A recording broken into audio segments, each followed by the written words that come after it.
সবাইকে শুভ বিজয়ের অনেক অনেক শুভেচ্ছা। আজ আমাদের পুজোর শেষ দিন, বিজয়া দশমী।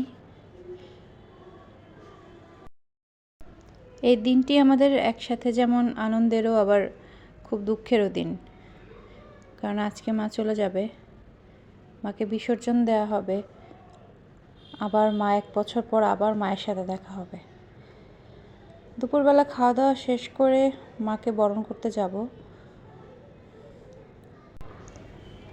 এই দই আর এই রসমালাই বগুড়া থেকে আমার এক ভাগ্নে এনে দিয়েছিল, খেতে খুব ভালো ছিল। খাওয়া দাওয়া শেষ করে তৈরি হয়ে তাড়াতাড়ি বেরিয়ে গেলাম, আর সময় হয়ে এসেছিল। মাকে বরণ করার সময় সত্যি সত্যি মনটা খুব খারাপ লাগছিল। 1টা বছরের জন্য মার সাথে আর দেখা হবে না, মায়ের জন্য আবার 365 দিন অপেক্ষা করতে হবে।